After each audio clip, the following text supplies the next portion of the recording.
Finding the Voice pu yengbiriba pumnamakpu khurumjari hojik ehak imfalda khoi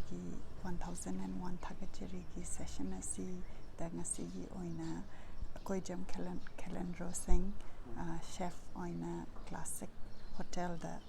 leibiba si akhoi gi ngasi gi ayuk sida lengbirakna khoi gi session asi yawbigani haibagi yamna ihak nungaijai aduga ahanba maktada yamna akhoi gi show sida welcome tawjari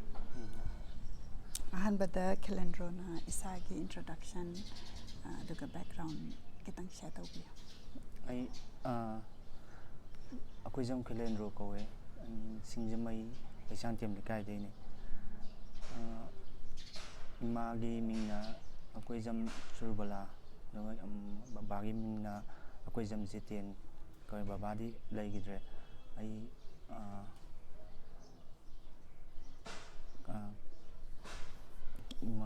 culinary art parts diploma Manipur da tawe sina classic hotel gi moi branch ama oina institute CSTI na classic hospitality training institute and aduda tami 1 year course aduga hojik chef oina leibasina kari da specialize tawbiba hajikse aina pantry section sina cake kumba adudagi salad item gumba adugumba gi section ne okay kari na quite popular oiri hajiksa hajikse dum cake su dum tawe flavor na kari flavor adum mayam ayamna vanilla adum sakya vanilla se aise dum pamjai Khelendro na tawba si ayam tan classic tala ga mahau tang jabatare menu da item kya mong yawbiba menu da sabben aida yawe cake makada aduga salad tadi adum salad sina fruit salad kumboy bira fruit salad vegetable adudagi boil toraga towa adumaina nyame steam dobo ko mayamna okay all right adu ngasigi akoigi thagachari gi show sida ahan bata akoigi personal nomination se kanada pibigani personally babada ni piyage akoi baba se PWD da ma se work charge record assistant oina ma thabak torame mana tawringi matamja magi part time job aitare se yumda laga matam phangma matamda wood sculpture se yam tawe ma se kari ki sculpture tawba wood sculpture moi p number kaina ga p number gi kana sabada adugumba gi sculpture adudagi lenten table lamp ka kai maina sabagi aduda sculpture ka kai piba khotpa amaina tawba hondan pizza ham okay babagi min amkanta habi Akoijam Jiten sing Akoijam Jiten Khelendro gi babada ngasi akoigi personal level ki thagachari habisi nominate tawbagi amna nungaijai da babagi ta khoidagi aidi atai mayamdagi baba khankalise se kari kina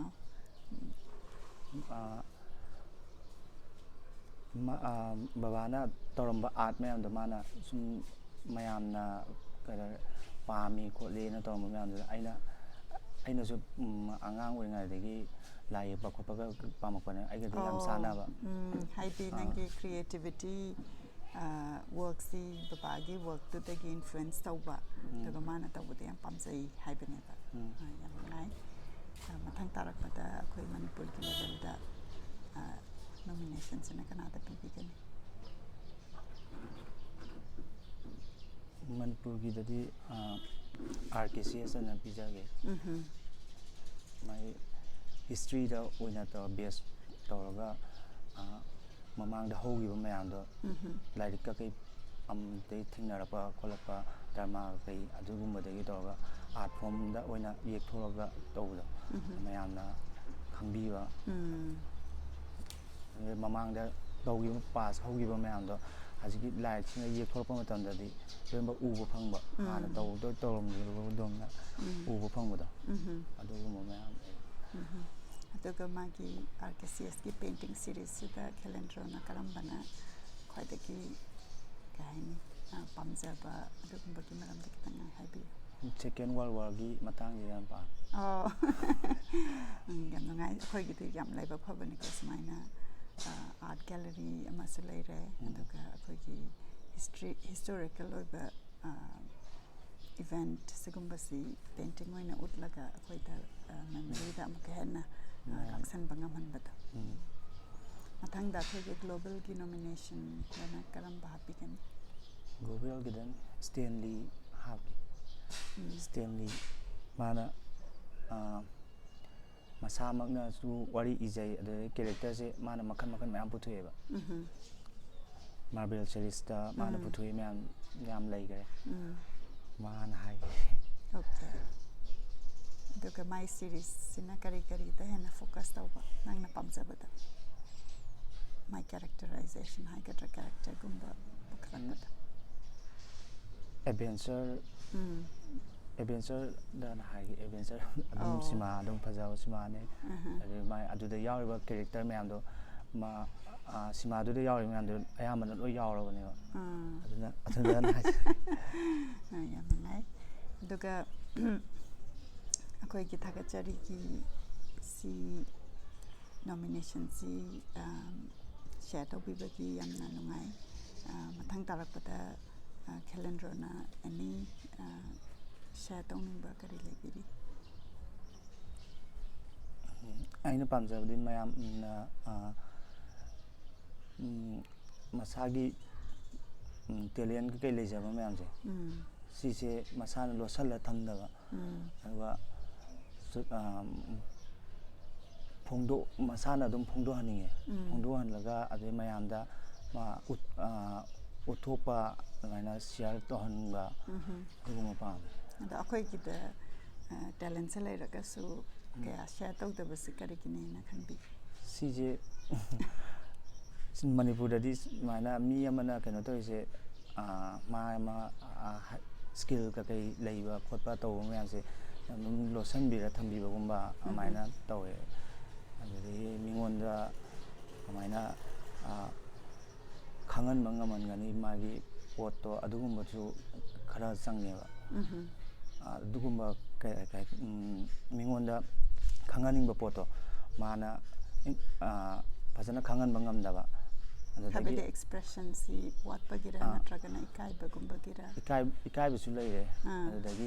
ꯃꯁꯥꯃꯛꯅꯁꯨ ꯐꯣꯡꯗꯣꯛꯄ ꯉꯝꯗꯕ ꯑꯗꯨꯒꯨꯝꯕ ꯃꯌꯥꯝꯗꯣ ꯑꯗꯨ ꯃꯤ ꯑꯃꯅ support ꯇꯧꯕꯤ ꯇꯥꯔꯒꯗꯤ support ꯇꯧꯕꯤꯔꯒ ꯃꯥꯒꯤꯗꯣ ꯃꯇꯨꯡ ꯏꯟꯅ ꯇꯧꯃꯤꯟꯅ ꯇꯥꯔꯒꯗꯤ ꯑꯗꯨꯝ ꯃꯥꯁꯨ ꯑꯗꯨꯝ ꯉꯝꯒꯗꯧꯅꯦꯕ ꯑꯗꯨꯒꯨꯝꯕ ꯈꯔ ꯂꯩ ꯑꯗꯣ ꯆꯨꯝꯃꯤ ꯈꯦꯂꯦꯟꯗ꯭ꯔꯣꯅ ꯃꯁꯤ ꯍꯥꯏꯔꯤꯁꯦ ꯑꯩꯅ ꯁꯨꯝ ꯌꯦꯡꯖꯕꯗꯁꯨ ꯑꯩꯈꯣꯏꯒꯤ ꯚ꯭ꯌꯨꯋꯔꯗꯁꯨ ꯁꯤꯌꯔ ꯇꯧꯖꯔꯤ ꯃꯤ ꯈꯨꯗꯤꯡꯃꯛꯅ ꯃꯥꯒꯤ ꯀ꯭ꯔꯤꯌꯦꯇꯤꯞ ꯂꯦꯚꯦꯜꯗ ꯋꯥꯔꯛ ꯂꯩꯕꯁꯤ ꯂꯩꯔꯀꯥꯟꯗ ꯁꯤꯌꯔ ꯇꯧꯔꯒ ꯃꯌꯥꯝꯗ ꯎꯠꯄ ꯑꯗꯨꯒ ꯁꯤꯌꯔ ꯇꯧꯕꯁꯤꯗ ꯑꯣꯕꯚꯤꯌꯁꯂꯤ ꯀ꯭ꯔꯤꯇꯤꯛꯇꯤ ꯑꯗꯨꯝ ꯂꯥꯛꯀꯅꯤꯀꯣ ꯑꯗꯨꯒ ꯀ꯭ꯔꯤꯇꯤꯛꯁꯤ ꯂꯥꯛꯄ ꯀꯥꯟꯗ ꯑꯗꯨꯗꯨꯅ ꯀꯩꯅꯣ ꯑꯣꯏꯗꯕ ꯍꯥꯏꯇꯥꯔꯦ ꯀꯔꯤ ꯍꯥꯏ ꯃꯩꯇꯩꯂꯣꯟꯒꯤ ꯋꯥꯔꯗꯇ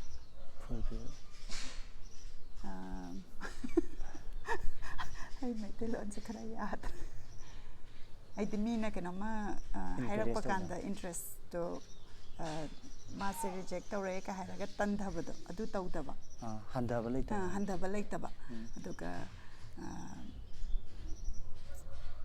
ꯑꯩꯅ ꯇꯧꯒꯗꯕꯗꯨꯗ ꯑꯗꯨꯝ ꯐꯣꯀꯁ ꯇꯧꯔꯀꯥꯟꯗ ꯑꯩꯅ ꯄꯥꯝꯖꯔꯒꯗꯤ ꯑꯗꯨꯗ ꯑꯗꯨꯝ ꯏꯟꯕ ꯑꯗꯨꯒ ꯃꯌꯥꯝꯗ ꯎꯠꯄ ꯀꯥꯟꯗ ꯑꯗꯨꯝ ꯃꯤ ꯁꯣꯏꯅ ꯆꯣꯡꯊꯣꯔꯛꯀꯅꯤꯀꯣ ꯁꯞꯄꯣꯔꯠ ꯇꯧꯕꯤꯕ ꯑꯗꯣ ꯁꯞꯄꯣꯔꯠ ꯇꯧꯕꯤꯕ ꯑꯗꯨꯒ ꯒ꯭ꯔꯨꯞ ꯑꯗꯨꯝ ꯂꯩꯀꯣ ꯑꯦꯅꯤ ꯄꯦꯟꯇꯤꯡꯗ ꯑꯣꯏꯔꯣ ꯑꯗꯒꯤ ꯈꯦꯂꯦꯟꯗ꯭ꯔꯣꯅ ꯍꯧꯖꯤꯛ ꯍꯥꯏꯔꯛꯇ꯭ꯔꯤ ꯃꯥꯁꯦ ꯁꯦꯐꯇꯤ ꯁꯦꯐꯅꯤ ꯑꯗꯨꯏꯁꯨ ꯃꯥ ꯑꯥꯔꯠ ꯇꯦꯇꯨꯒꯤ ꯑꯥꯔꯠ ꯑꯗꯒꯤ ꯑꯇꯩ ꯀ꯭ꯔꯤꯌꯦꯇꯤꯚꯤꯇꯤꯁꯨ ꯑꯩꯅ ꯈꯔ ꯎꯖꯔꯦ ꯑꯗꯨꯒꯤ ꯃꯇꯥꯡꯗꯨꯁꯨ ꯍꯧꯖꯤꯛ ꯄꯜꯂꯛꯇ꯭ꯔꯤꯁꯦ ꯑꯗꯣ ꯑꯝꯇ ꯑꯗꯨꯒꯤ ꯃꯇꯥꯡꯗ ꯄꯟꯕꯤꯌꯨ ꯑꯩꯁꯦ ꯑꯉꯥꯡ ꯑꯣꯏꯔꯤꯉꯩ ꯃꯇꯝꯗ ꯑꯥꯔꯠꯁꯦ ꯐꯖꯅ ꯄꯥꯝꯃꯛꯑꯦ ꯑꯗꯨꯗꯒꯤ imanabushu chaiba nang laik tawgedi haide adum yektana khotana adum lei khotlena ada aigi apamadudi adum aina adum tawba adum high school loisale adudegi graduation tawba ai Bangalore sange Bangalore sanga kanjida aina tamduna BCA ne BCA tamasanga aina pamiba pottuga chang keno tawriba yam chanadaba BCA dudi software sagalakpaneba toida software package isana loi sajagadoneba aina pami podi mina sarakpa loirakpa potto aina keno kaita program do fazana paiba khotpa adugumba adu animation dabo hairo animation tawba kanda mina sariba software loirakpa potto adugido tamaga amaina mi character ama puthokpa khotpa amaina tambagi na pama na sangmane ado sanadaba ingonda sanadaba de yumda thola kanjida dada yathaba kangjam yathaba langdaba ne akoi magi masigi masanupa ahaneba masina nang sumaina nangi food chu adum khara adum ngawe adudai art kai khara ngawbanina sida sumaina Manipurda classic hotel ana ama hang magida training institute am lay institute sidai toraga nang course ama tamo sahi amagi aduga yengo chana ba khotpa yengo mana la kanda ai course to loire kanda adudadi aina pamjaba myam do loi hongdoba ngameba food da oitarasu food sida art myam tawgo makan design carving toraga myam tawbo yaiba amai tawduna sum leire tha amani mana join tawba hora kanje tha amani leira kanje pantry section sida leiba pantry section sida leiba kanje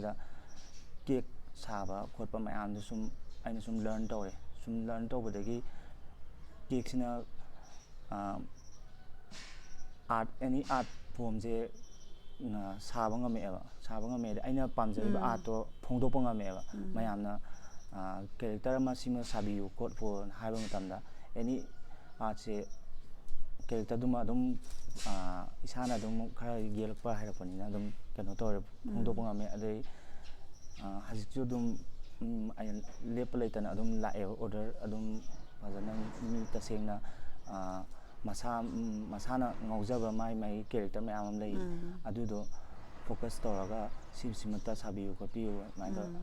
maina adum saraga haji adum ya hajik chanare nangi art to su nangi profession sida phongtokpa ngambado aduga ngachagi akoina back to the original point akoina pamjaba ama leira kanda maduda pursue tawba aduga pamjabadu akoina thabak oina tawragadi aduda excel tawdoineba aduna mayamna SCC na phayede Manipur gi